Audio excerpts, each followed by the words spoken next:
Dust covered everything on Phobos Station. The small moon orbiting Mars had been turned into a trading post decades ago, and now it served thousands of travelers every day.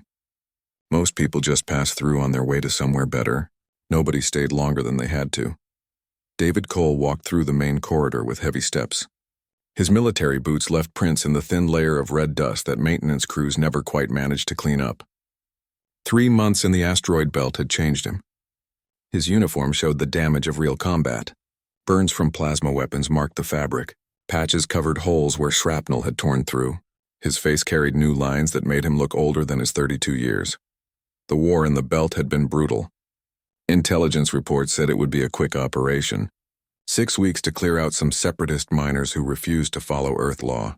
Instead, his unit walked into prepared defenses and military-grade weapons. What should have been simple became a nightmare. 40 soldiers went into those tunnels. Only 19 came back out. David tried not to think about the other 21 too much, but their faces haunted him anyway. He needed food and rest before catching his transport back to Earth. The Nebula's End Diner sat at the edge of the station's commercial district.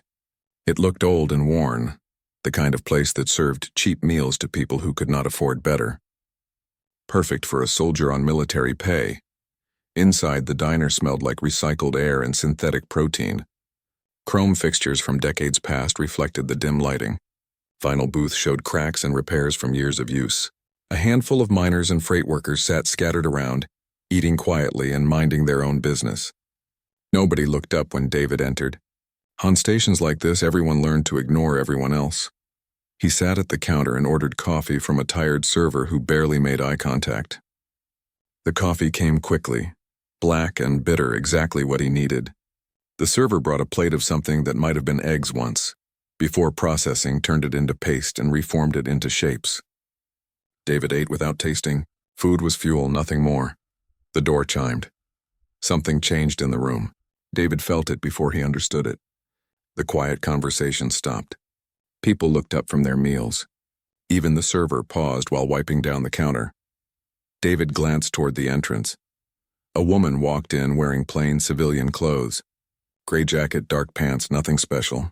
But she moved like military or maybe something more. Her posture showed confidence.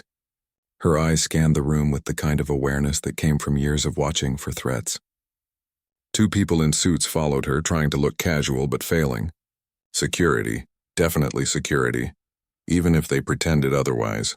She chose a booth in the corner where she could see all the exits. Smart. David recognized tactical thinking. When he saw it, the server returned to the counter and whispered under his breath. David barely caught the words. That's Victoria Cross. The name meant something. Everyone in the solar system knew Victoria Cross. The woman who turned Mars from a dying colony into an independent power. They called her the Empress of Mars, though she held no official title. She had simply taken control during the food riots when Earth tried to starve Mars into obedience. She won that fight. Earth backed down. Now Mars stood as strong as Earth itself, maybe stronger in some ways. David wondered what someone like Victoria Cross was doing in a cheap diner on Phobos. People that powerful usually traveled in private ships and ate in exclusive restaurants. They did not sit in booths with cracked vinyl and order from servers who smelled like recycled air. He tried to focus on his coffee, but he felt her eyes on him. When he finally looked up, she was staring directly at him. Not glancing, not casual observation, but focused attention, like she had come here specifically to find him. That made no sense. She stood up. Her security detail tensed but did not move. Victoria Cross walked across the diner and sat on the stool next to David, close enough that he could smell her perfume. Something expensive and clean, out of place in this environment. "You're military," she said. Not a question. A statement. David kept his face neutral. "Just passing through?" "Asteroid belt," she continued. "Recent combat. The Tycho operation." His hand tightened on his coffee cup. How did she know? The operation was classified. Details were not public yet. "What makes you say that?" Victoria gestured at his uniform. "The burn patterns on your fatigues. Plasma weapons. The separatists in the belt use old Martian military surplus. Also, you have the look. Soldiers who survive heavy casualties all have that same expression. Like they're seeing ghosts nobody else can see." David said nothing. She was right on all counts, but he did not like that she could read him so easily. I read the casualty reports, Victoria said, her voice softer now. 60% losses. That's not a military operation. That's a slaughter. War is war, David said, but the words felt hollow even to him. War is waste, Victoria corrected, especially when it's manufactured. That got his attention. What do you mean? Victoria smiled slightly. I mean, the Tycho operation was not what Earth Command told you it was. Those separatists you fought, they had weapons and intelligence they should not have possessed. Someone armed them. Someone told them you were coming. Someone wanted that conflict to happen. David felt cold despite the warm coffee. You're saying we were set up. I'm saying someone profits when Earth and the Belt fight each other. Someone who benefits from keeping Mars, Earth, and the Belt territories divided and weak. She paused. I've been investigating for months. Following weapons shipments, tracing money, tracking communications. Every trail leads to dead ends or shell corporations. Professional work. Expensive work. Why tell me this? David asked. Victoria studied his face. Because you survived when most of your unit died. That means you're good at your job. Because your service record shows you've been disciplined for questioning orders, which means you think for yourself. And because I need someone who wants answers as badly as I do, someone not loyal to Earth or Mars or any faction, someone who just wants the truth. David felt the weight of her words. This was dangerous territory. Questioning military operations, suggesting conspiracies at high levels. People disappeared for asking these kinds of questions, but 21 soldiers were dead, and if Victoria Cross was right, they died for a lie. What do you want from me? He asked quietly. Victoria placed a credit chip on the counter. Come to Mars, take a few weeks. I'll pay better than Earth Command, and the food is real instead of synthetic. Worst case, you get some rest. Best case, we find out who murdered your unit and we make them answer for it. She stood up, her security detail moving to follow. There's a shuttle to Mars in 4 hours. Berth 12. If you're on it, we'll talk more. If not, this conversation never happened. She walked out, leaving David alone with his cold coffee and racing thoughts. The server approached cautiously. You okay? David shook his head. No, I'm really not. But even as he said it, he knew what he was going to do. His instincts had kept him alive through 3 combat tours. Those same instincts told him Victoria Cross was telling the truth. Something bigger was happening. Something that would eventually kill more soldiers unless someone stopped it. He left the diner and headed for the transit terminal. 4 hours to decide if he was brave or just insane. The shuttle ride to Mars took 16 hours. David spent most of that time staring out the viewport, watching stars drift past against the blackness of space. He shared the passenger cabin with a few dozen other travelers, mostly workers heading to Mars for construction jobs or trade negotiations. Nobody talked much.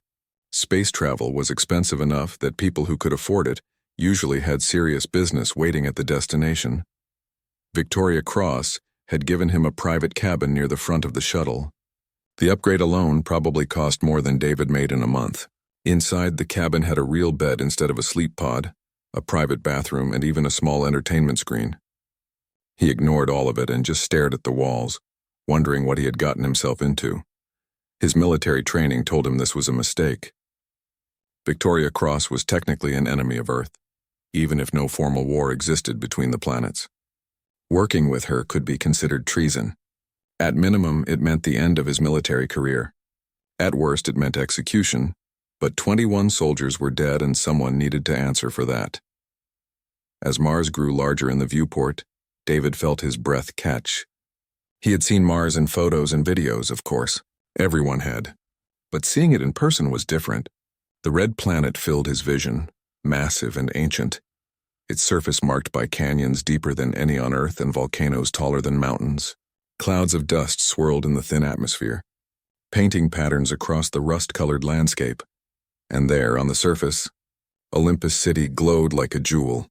The city sprawled across hundreds of square kilometers, its buildings rising from the Martian soil in towers of red stone and smart glass. Gardens terraced down the sides of structures, somehow green and alive despite the hostile environment. Atmospheric processors hummed at the city's edges, massive machines that pulled water from underground and oxygen from chemical reactions. In the distance, Olympus Mons volcano dominated the horizon, its peak lost in perpetual haze.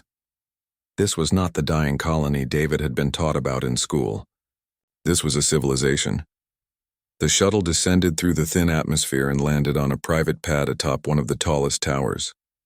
Security teams surrounded the landing site, checking credentials and scanning for weapons.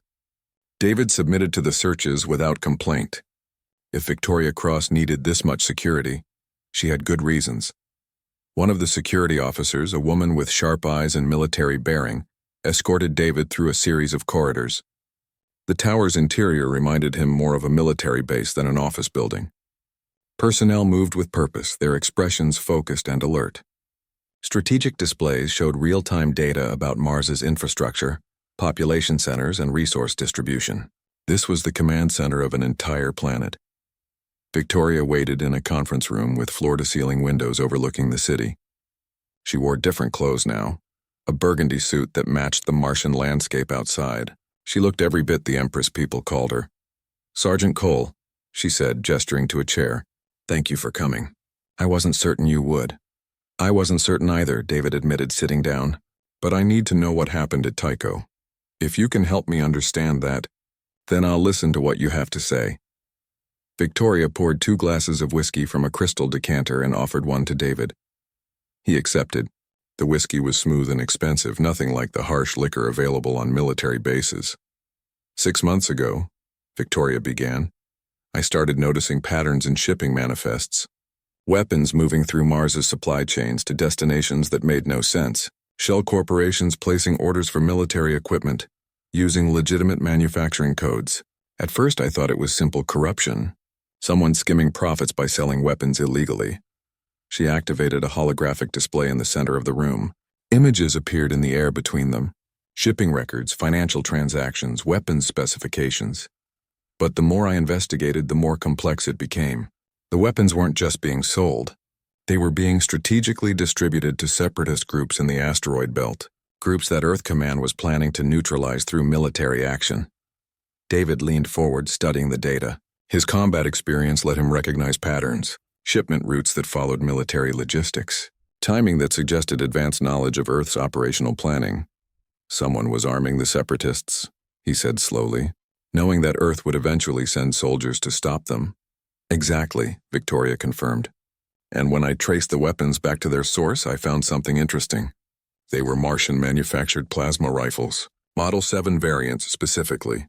The same weapons your unit encountered at Tycho." David felt his stomach tighten. "Mars armed the people who killed my friends." "No," Victoria said sharply. "Mars did not authorize those sales. Someone used our manufacturing codes and supply chains without authorization. Someone who wanted Earth and Mars blaming each other for the violence in the belt." She pulled up more data. Financial records showing payments through dozens of shell corporations. Communications intercepts that had been carefully encrypted. Authorization codes that appeared legitimate but originated from unknown sources. "I've identified 3 people who could orchestrate something this complex," Victoria continued. "Admiral Patricia Reeves, head of Earth's solar system operations. She's been pushing for military expansion into the belt for years. Harold Stone, CEO of Prometheus Mining Corporation. His company stands to profit massively if the belt's resources become available through military conquest instead of negotiated contracts. And Daniel Wright, my own Minister of Trade, who has connections to several of the shell corporations involved." David studied the 3 faces displayed in the hologram.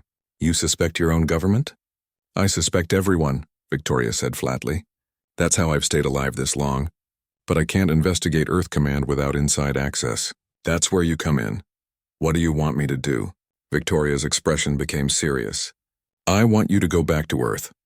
Get close to Admiral Reeves's operations. Access classified files and find proof of who gave the orders for Tycho and why. Find evidence that connects the weapons shipments to the people responsible." David laughed bitterly. "You want me to spy on Earth Command? That's treason." "It's only treason if you're wrong," Victoria countered. "If Admiral Reeves is innocent, then no harm done.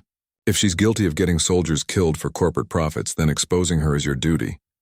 They'll execute me if I'm caught." "I know," Victoria said quietly. "I won't lie to you about the risks." "This is dangerous, probably impossible, and you might die trying.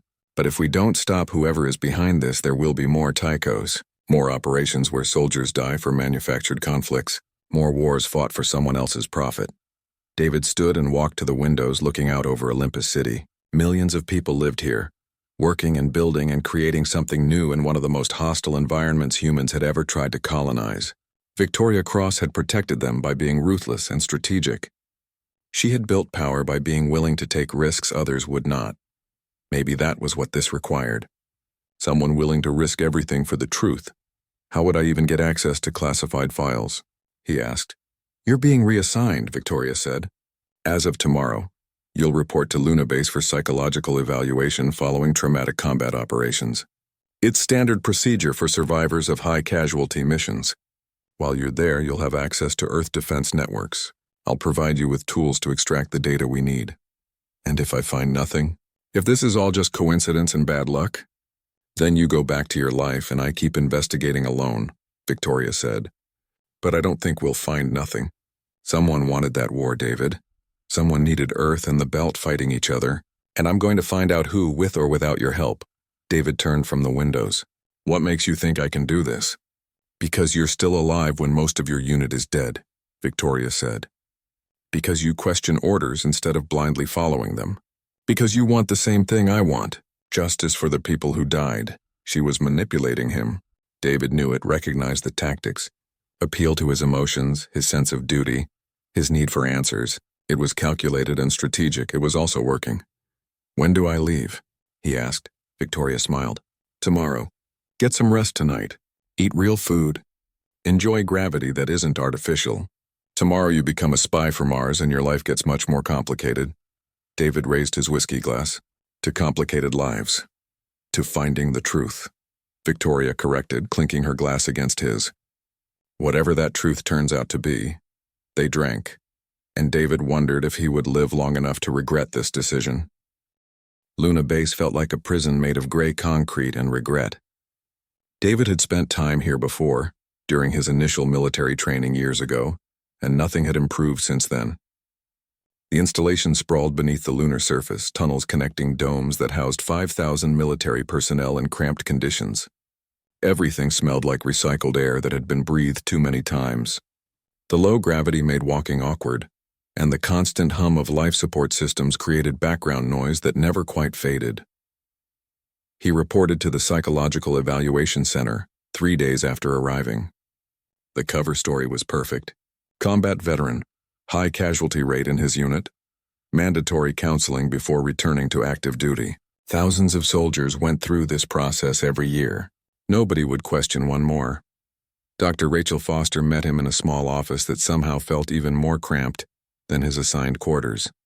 She was younger than David expected, maybe 30, with dark hair and eyes that studied him with professional detachment. Her credentials hung on the wall behind her desk. Medical degree from Geneva University. Specialization in combat trauma. 10 years working with soldiers. Sergeant Cole, she said, gesturing to a chair. I've reviewed your file. 3 combat tours. 40 soldiers deployed to Tycho. 19 came back. That's significant trauma. Yes, ma'am, David said, sitting down. How are you sleeping? Fine. Nightmares. Sometimes. Flashbacks. Intrusive thoughts? Occasionally. Dr. Foster made notes on her tablet. You're giving me textbook answers, Sergeant. The kind designed to get you cleared for duty as quickly as possible. But that's not how this works. I need honesty if I'm going to help you. David met her eyes. Honestly, Doctor, I've seen combat. It leaves marks. But I'm functional. I'm not a danger to myself or others. I'd like to get back to work. It was mostly true. The memories from Tycho haunted him, but they did not stop him from functioning. If anything, they made him more focused. Dr. Foster studied him for a long moment. I'm recommending continued observation. You'll remain at Luna Base for at least 4 weeks while we conduct ongoing evaluations. During that time, you'll have limited duty assignments. Administrative work, nothing involving combat operations. Understood, David said, keeping his expression neutral. 4 weeks was more than enough time. That evening, alone in his quarters, David activated the communication device Victoria had given him. It looked like a standard military tablet, but its encryption was far beyond anything Earth defense used. Victoria's face appeared on the screen. The connection routed through multiple satellites to prevent tracing. You're in position, she said. I'm in, David confirmed. They've assigned me to administrative duties during evaluation. I have access to base networks, but nothing classified yet. That's fine, Victoria said. We start small. I need personnel records for Admiral Reeves's staff. Anyone who had access to operational planning for Tycho in the month before deployment. That requires higher clearance than I have. I know, which is why you need to make friends with someone who does have that clearance. Victoria sent a file to his tablet. Lieutenant Grace Murphy, intelligence analyst assigned to Admiral Reeves's strategic planning division. She has full access to classified operational files. David studied the file. Lieutenant Murphy was 28, career intelligence, excellent service record. Her official photo showed a serious expression, but her eyes suggested she was smarter than most people realized. How do you suggest I approach her? David asked. Build rapport. You're a combat veteran dealing with trauma. She's an analyst who sends soldiers into operations from behind a desk. Create connection. Earn trust. Then use that trust to access what we need. You make it sound simple. It's not simple. Lieutenant Murphy is good at her job, which means she's trained to spot manipulation. You'll need to be genuine. Victoria paused. Genuine about wanting answers. Genuine about believing soldiers deserve better than being used as disposable assets. That's all true, Sergeant. You're just not telling her who you're working for.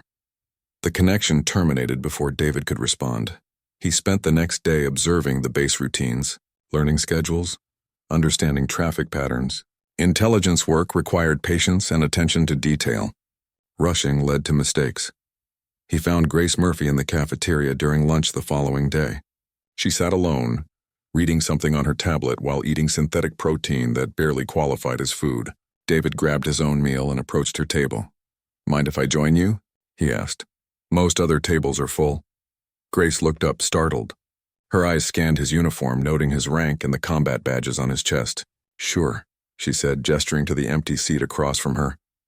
David sat down and started eating without saying anything. Sometimes silence was the best approach. Let the other person break it first. You're new here, Grace said after a moment. Reassignment, David replied. Psychological evaluation after combat operations. Her expression shifted. Not quite sympathy, but understanding. Tycho? Yeah.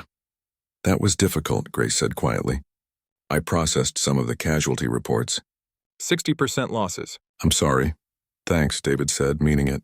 It's what we signed up for. Doesn't make it easier. They ate in silence for a few minutes. The cafeteria noise filled the space between them. I'm Grace, she said finally. Grace Murphy. Intelligence Division. David Cole, currently waiting for doctors to decide if I'm fit for duty. Grace smiled slightly. Must be frustrating. Going from active combat to therapy sessions and paperwork. Could be worse, David said. At least nobody's shooting at me here. She laughed, a genuine sound that seemed to surprise her. Yeah, the cafeteria food might kill you, but at least it's not plasma fire. They talked for another 20 minutes.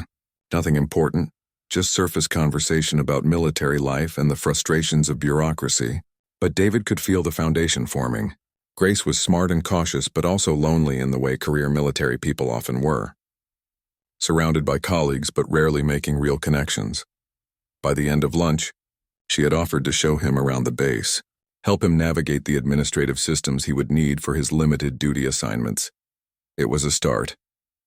Over the next 2 weeks, David carefully built the friendship. Coffee meetings in the cafeteria, conversations about the disconnect between command decisions and battlefield reality, shared frustrations about how the military treated soldiers as resources rather than people. He learned that Grace had joined intelligence because she was excellent with patterns and data analysis. She scored in the top percentile on every assessment Earth Defense administered. She could see connections others missed. He also learned that she had doubts about the Tycho operation. Something didn't add up, she admitted one evening in the officers' lounge. They both had drinks, enough to lower guards slightly, but not enough to impair judgment. The intelligence we received about separatist activities was detailed, almost too detailed. Like someone was feeding us exactly what we needed to justify the operation. But you reported it anyway? David asked carefully. I flagged my concerns, Grace said, her voice tight. Wrote a detailed memo outlining the inconsistencies. Suggested we verify sources through independent channels before committing to deployment. She took a drink. Admiral Reeves thanked me for my diligence and ordered the operation to proceed exactly as planned. The guilt in her voice was clear. It wasn't your fault, David said. You did your job. Raised the right questions. If command ignored them, that's on command, not you. Tell that to the soldiers who didn't come back, Grace said bitterly. This was the moment David needed, the opening he had been building toward. Can I ask you something? He said. Those intelligence reports you flagged, the ones that seemed too detailed, did you ever trace where they originated? Grace looked at him, her analytical mind working through the question, assessing his motives. Why do you want to know? Because 19 of us survived Tycho when 40 deployed, David said, letting his real anger show.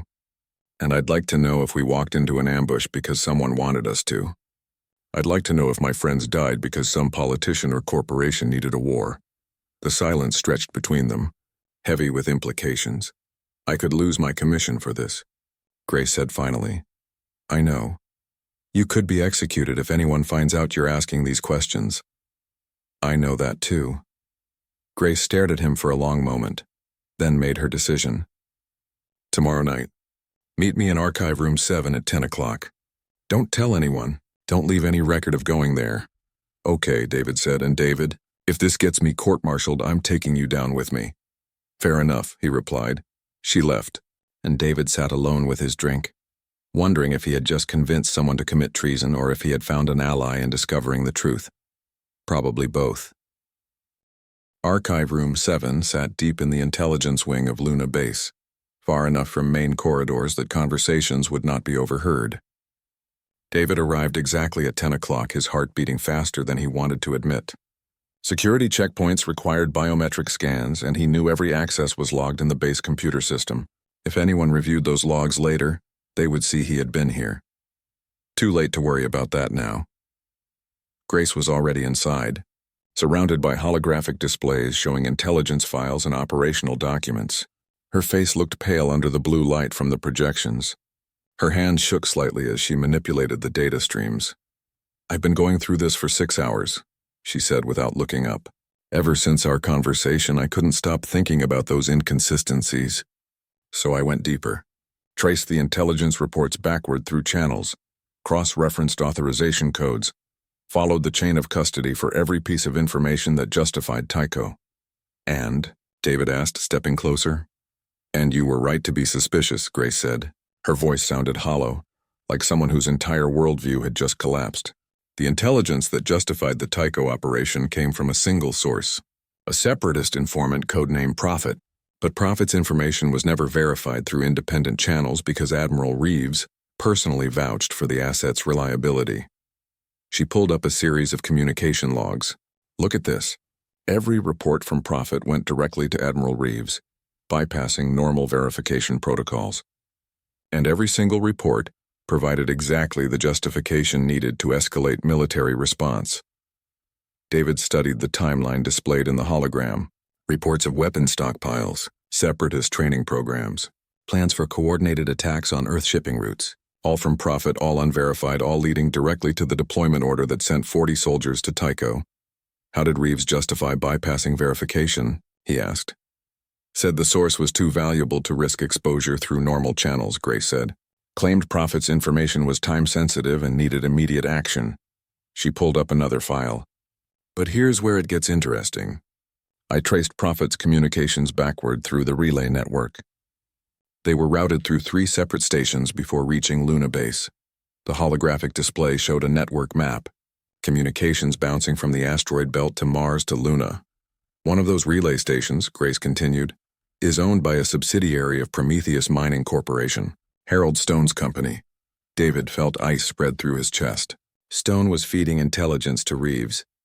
Or someone working for Stone was, Grace confirmed. And Reeves either knew and didn't care or was actively helping facilitate it. Can you prove it? Grace hesitated. Not conclusively. The communications are encrypted with military-grade protocols.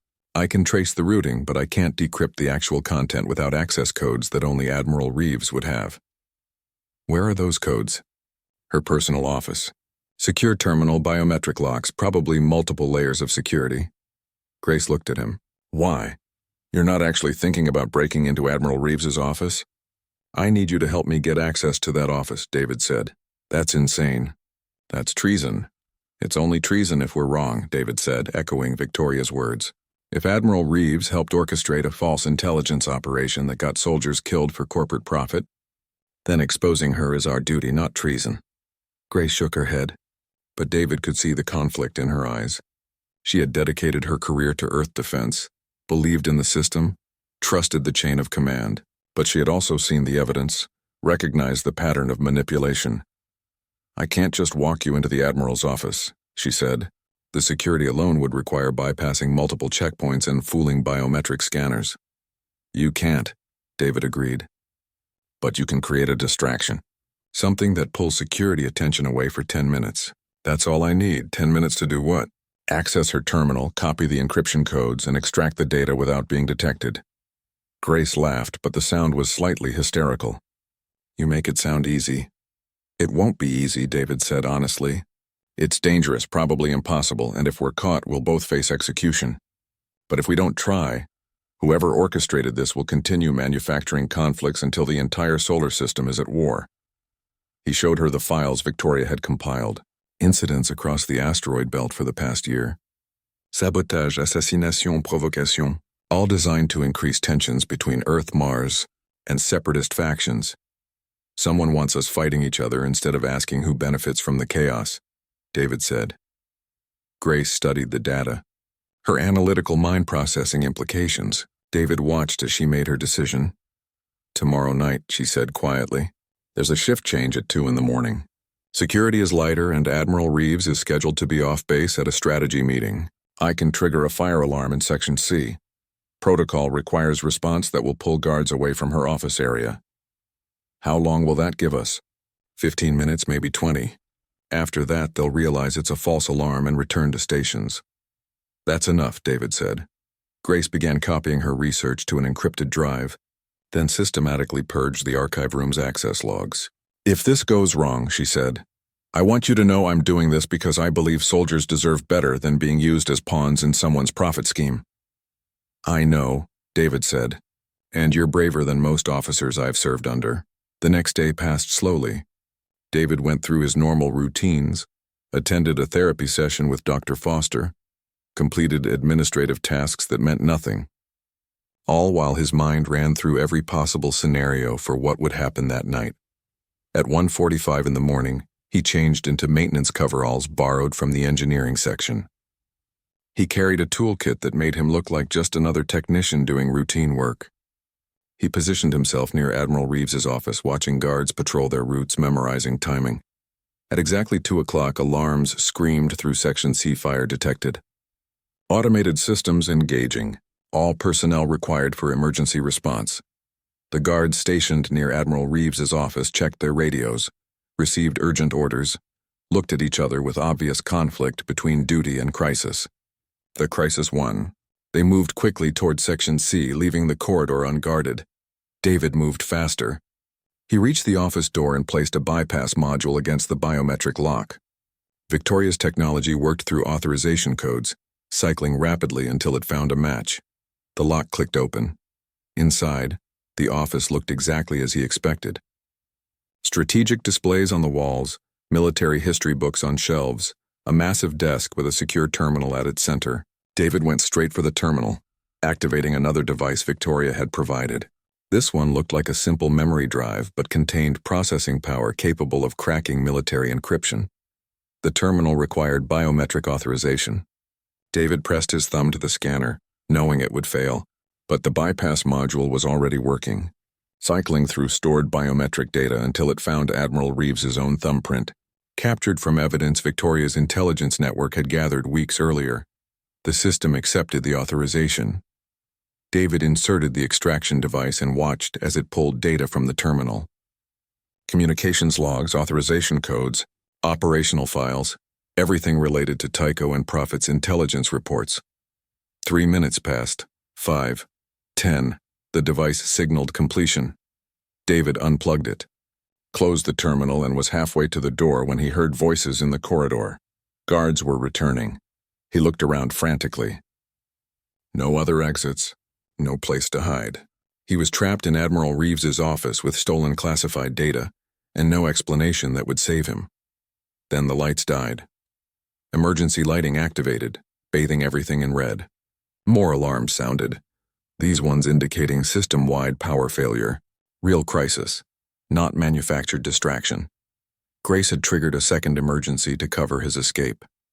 In the chaos, David slipped out of the office and melted into the crowd of personnel responding to the power crisis.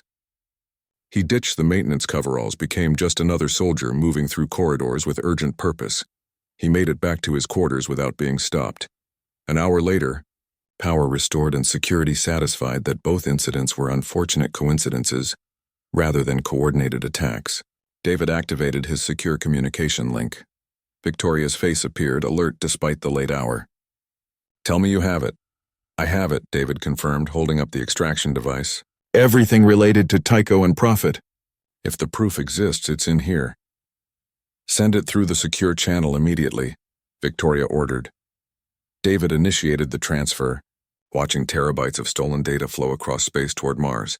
"And David," Victoria said, "you need to leave Luna Base now. Once Admiral Reeves realizes someone accessed her terminal, she'll lock down the entire installation. You have maybe 12 hours before they start interrogating everyone with appropriate clearance." "What about Grace?" David asked. "She helped me. She risked everything. I'm not leaving her behind to take responsibility for this." Victoria was quiet for a moment. "Bring her with you if she'll come. If she's compromised, she's useless to Earth defense anyway. Mars can always use talented analysts. How do we get off base?" "I'm sending a civilian transport ship in 8 hours. Medical supply delivery. You and Lieutenant Murphy will be hidden in the cargo section. It's not comfortable, but it'll get you to Mars alive." "She won't come willingly," David said. "She still believes in Earth defense." "Then convince her," Victoria said. "Because in 12 hours, belief won't matter. Only survival will." The connection terminated. David sat in darkness, holding stolen data that might prove conspiracy at the highest levels of Earth's military, and wondered how to convince Grace Murphy to abandon everything she believed in to stay alive. David found Grace in the cafeteria at 6 in the morning. She looked exhausted, her eyes carrying dark circles from no sleep. She sat alone with a cup of coffee, staring at nothing in particular. When David approached, she looked up with an expression that mixed fear and relief. "We need to talk," he said quietly. "Somewhere private." She followed him without argument back to his quarters. Once inside with the door sealed, he showed her the extraction device. "It worked," he said simply. "It worked," Grace repeated. "We actually stole classified data from Admiral Reeves's personal terminal." She laughed, that same slightly hysterical sound from before. "We're completely insane." "Probably," David agreed. "But Victoria Cross's analysts are processing the data now. If there's proof that Reeves and Stone conspired to manufacture the Tycho operation, we'll have it." Grace went very still. "Victoria Cross, the Mars Empress." "Yeah," David said. "I've been working for her since I left Phobos Station.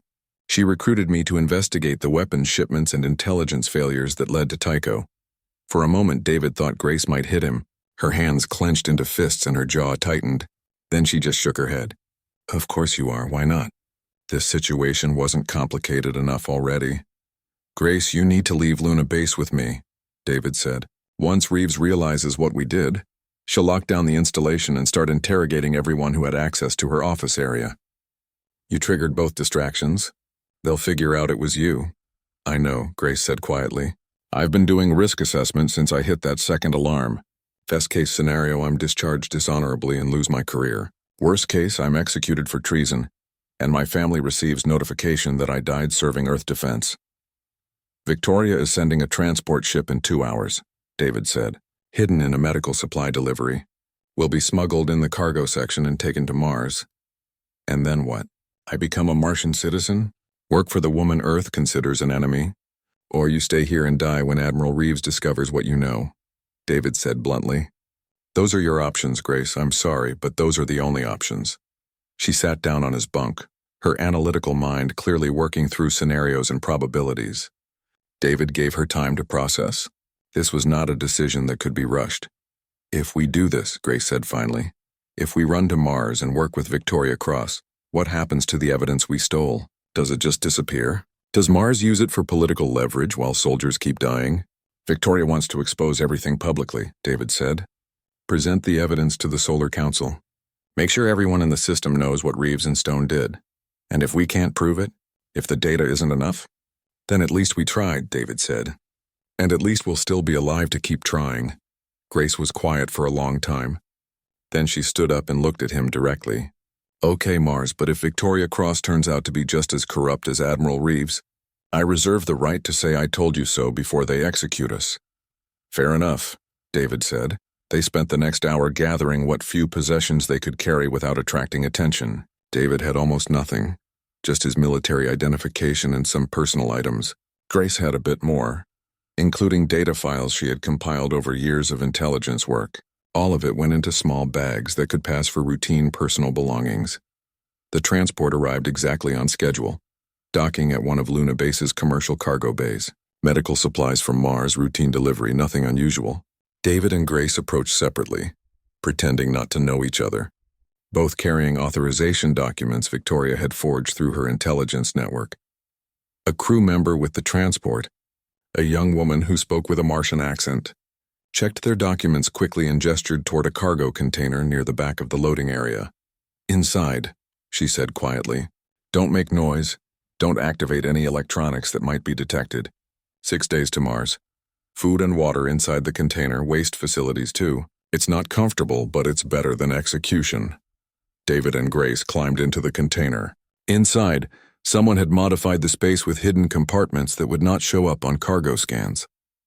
Basic life support, emergency lighting, supplies packed efficiently into every available space. The door sealed, leaving them in dim red light. The transport lifted off 3 hours later. For 6 days, they lived in that container. The first day was the worst, confined in a space barely large enough for 2 people, breathing recycled air and eating food that came in sealed packages. But gradually they adjusted. They talked quietly about their pasts, their reasons for joining military service, their hopes for what would come next. Grace told him about growing up on Earth in a family that expected excellence, how she had scored high on every assessment, excelled in every program, and been recruited into intelligence work directly from university. How she had believed in Earth Defense's mission to maintain order and stability across the solar system. I thought we were the good ones, she said on the 3rd day. I thought Earth represented civilization and law against chaos and violence. But we're just another power structure protecting its own interests, aren't we? We're all protecting interests, David said. Earth, Mars, the corporations, the separatists. Everyone thinks they're right and everyone else is wrong. The only difference is how honest they are about it. Is Victoria Cross honest? She's ruthless, David said. But yeah, I think she's honest. She knows exactly what she is and what she's doing. There's something refreshing about that after dealing with people who pretend their corruption is duty. On the 5th day, the transport stopped at a relay station for routine inspection. David and Grace stayed absolutely silent while station security scanned the cargo, searching for contraband or unauthorized passengers. The modified container passed inspection. Whoever had designed Victoria's smuggling operation knew exactly what they were doing. Finally, on the 6th day, they felt the transport begin its descent sequence. Mars. They had made it. The container opened in a private facility far from Olympus City's main spaceport. Victoria stood there personally, flanked by security and looking as composed as ever. Sergeant Cole, Lieutenant Murphy, she said. Welcome to Mars, you both look terrible. 6 days in a cargo container will do that, David said, climbing out stiffly. Do you have the analysis of the data? I have it, Victoria confirmed. And it's worse than we suspected. Come with me. They were taken to Victoria's headquarters, given time to shower and change into clean clothes, then brought to the main command center. The room was filled with analysts working around holographic displays that showed the stolen data in organized detail. Victoria pulled up a summary display. We were right about everything. Admiral Patricia Reeves has been working with Harold Stone and Prometheus Mining for over a year. They created profit as a false intelligence source, manufactured evidence of separatist threats, and orchestrated the Tycho operation specifically to justify increased military presence in the asteroid belt. Grace stepped forward, her training taking over. But why? What do they gain? Contracts worth trillions of credits, Victoria said. Prometheus Mining wanted Earth Defense to secure belt resources through military force, which would give Stone's company exclusive development rights under martial law provisions. Admiral Reeves would receive increased military budgets, expanded command authority, and a successful war to build her political career. And the soldiers who died? David asked, his voice hard. Victoria pulled up a document. There's a memo in Reeves's files, dated 2 weeks before Tycho deployment. It literally uses the phrase expected acceptable casualty rates for the Tycho initiative. She planned for soldiers to die, budgeted for it, considered it necessary cost of the operation. David felt rage rise through him like fire. 40 soldiers had deployed. 21 died. And Admiral Reeves had planned for it, expected it, accepted it as the price of her ambition. There's more, Victoria continued. This wasn't just about Tycho. Look at this strategic document. She displayed a file titled Belt Pacification, 3-Year Strategic Plan. It outlined a series of operations, each one building on the last, designed to gradually bring the entire asteroid belt under Earth military control. False intelligence, manufactured crises, controlled escalations. Tycho was just the first step. If we hadn't stopped them, Victoria said, the next operation would launch in 6 weeks. Another supposed separatist attack that would kill thousands and justify full military invasion of belt territories. We need to release this publicly, Grace said. Every news network, every government, every citizen. Make it impossible for Reeves and Stone to hide. I agree, Victoria said, but we need credibility. If we just release the data, Earth's government will claim it's Martian propaganda designed to undermine Earth defense. We need witnesses people will believe. What do you suggest? David asked. Victoria's smile was sharp and dangerous. I suggest we present this evidence at an emergency session of the Solar Council. A Martian Empress, an Earth combat veteran who survived Tycho, and an Earth intelligence analyst who helped uncover the conspiracy, all testifying together. They can't dismiss all 3 of us as liars. The Solar Council was the closest thing the solar system had to unified government. Representatives from Earth, Mars, and the Belt Territories meeting to coordinate policy and mediate disputes. It had limited enforcement power, but it had public attention. Earth will block it, Grace said. They control enough votes to prevent any investigation they don't want. Normally, yes, Victoria agreed. But Mars holds the rotating chair this session, which means I control the agenda. I can call an emergency session before Earth's delegation has time to organize opposition. When? David asked. 3 days, Victoria said. I've already sent the formal request. Earth's delegation is furious, but they can't refuse without appearing to have something to hide. 3 days to prepare. 3 days before they would stand in front of the entire solar system and accuse Earth's military command of murder for profit. 3 days before everything changed. The Solar Council chamber occupied neutral territory on a space station between Earth and Mars orbits. The station had been built specifically for diplomatic meetings, designed so no single faction could claim home advantage. The chamber itself was circular, with seating arranged so every delegation faced the center where speakers presented evidence and testimony. David stood in a preparation room, adjusting his military uniform one last time. He wore every medal he had earned, every combat badge, every symbol that proved he was a real soldier who had fought and bled for Earth defense. Today those symbols would accuse Earth's leadership of betrayal. Grace stood beside him, wearing her intelligence officer uniform. She looked calm, but David could see tension in her shoulders. This was harder for her than for him. He had always been a soldier, used to following orders but never fully comfortable with authority. Grace had believed in the system, trusted the hierarchy, dedicated her career to serving Earth's interests. Now she would stand in front of the entire solar system and call that system corrupt.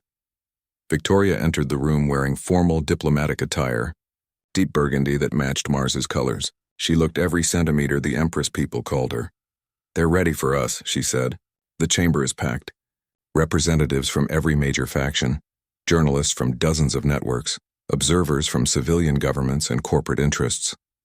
Billions of people are watching this broadcast. What about Admiral Reeves? David asked. She's here, sitting with Earth's delegation looking confident. Victoria's smile was cold.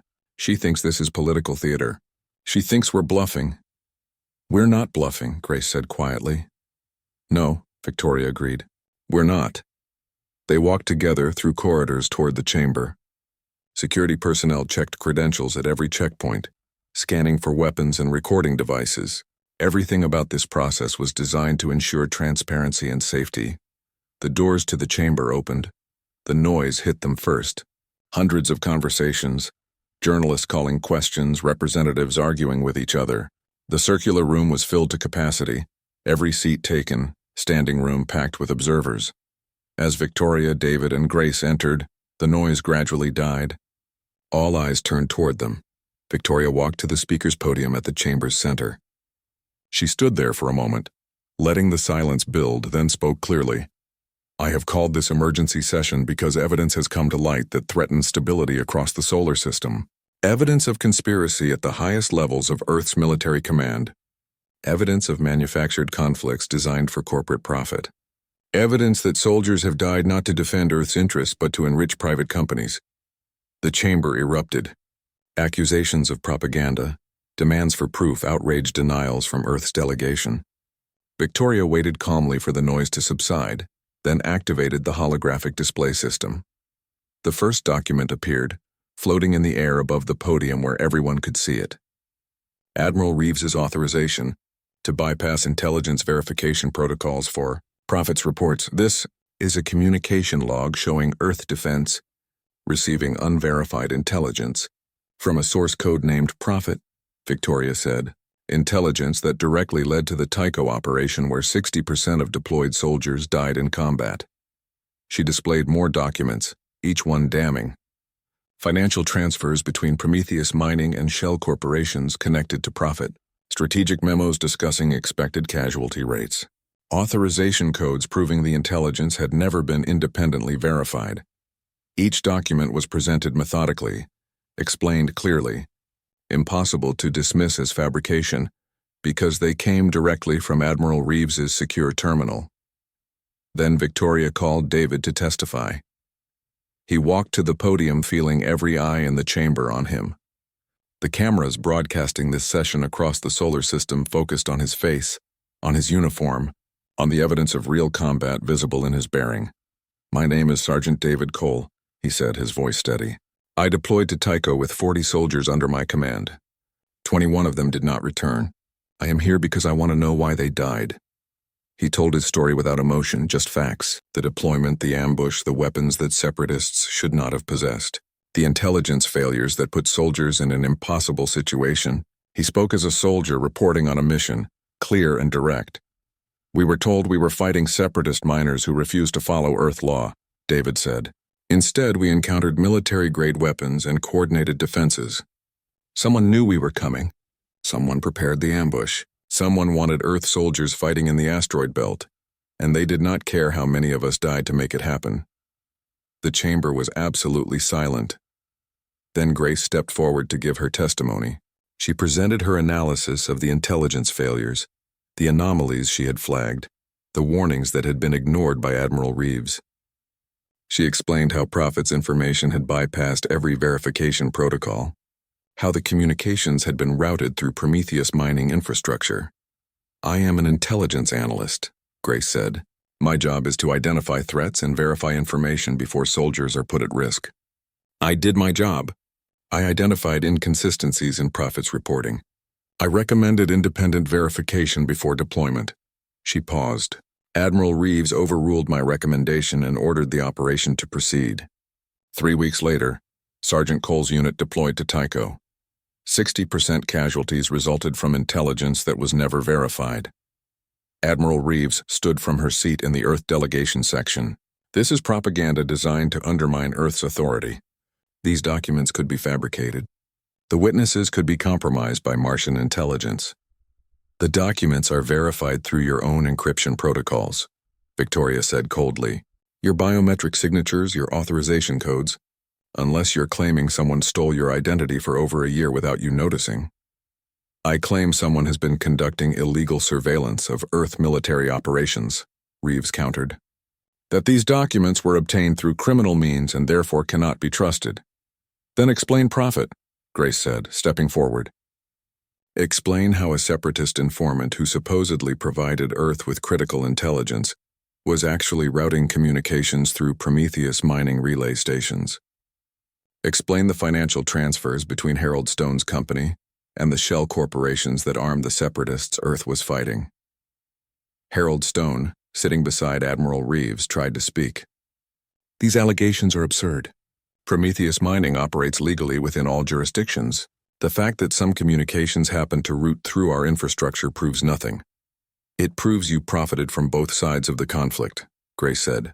You sold weapons to separatists through shell corporations, then contracted with Earth Defense to secure the territory where those same separatists operated. You created the problem and sold the solution.